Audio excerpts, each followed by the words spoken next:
gaafa biyya dhuftan rabbiin sarraatinyaan ta'inaa osiniin jedhe sarraatinyaan taatan wallahi seenaa dhugaa isinitti hima intala tokko tiyyee araboonni xalabatanii dhufte araboonni si xalabatan kun immoo yeroo dheeraatiif carraa biyya Ameerikaa yaalaa turan xayyib yeroo kana ta'uu fi didachiin booda shaqaalaa xalabatan sarraatinyaan kun gaafa dhuftu guyyaa 15 booda carraan biyya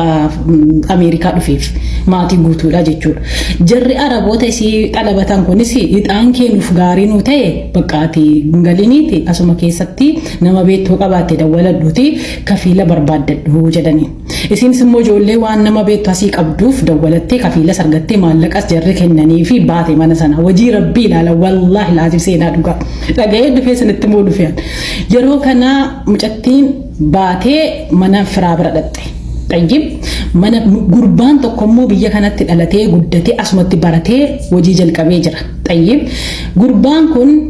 kanaan duratti isin baatetti kafiila jara jarri fidan biyya tasaafaranii jiru bultii 15 qofa mana jara hojjette naqaalaa godhaniiruu fi jarri deemaniiru mana abashaa nama keenya bira deemte طيب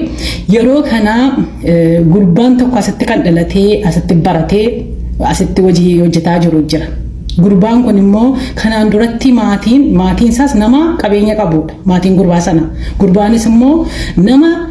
dalagaa qabuudha biyya kanatti baratee biyya kanatti jechuudha asitti dhalatee guddate yeroo kana asitti dhalatee guddattis fidanii fuudhanii indid biyyaas fuudhanii indid طيب yeroo mucattiin kun immoo mana haatii mucaa isaatti dhalatee sunii fi mucattiin iddoo isiitti baate kun gwal iriyaa walitti jarri isiin mucattiin isii biratti baate sunii fudhatteeni mana jara sanaa dhatte طيب mana sam gurbaa asitti dhalatee guddate gurbaan gaafa intala kana argu du'een bada malee annam fuudha malee akkam an du'een bada malee wallahi laazim akkasii lan du'een bada malee maasila siree bifamtee baate biyya wallahi laazim mashallah na ila seena akkasii takka dhageessin beeku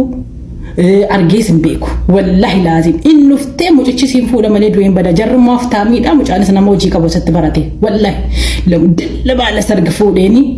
abbaaku mashallah tabarakallah madeessee jirti rabba guddisuu fi das taykeeri sadagaa bara gurrikee siditti malee dhufe wallahi seenaa dhugaa maal jettumii kan akkasii fee jira rabbiin gaafa biyyaa baasu siidaan ta'abin jenne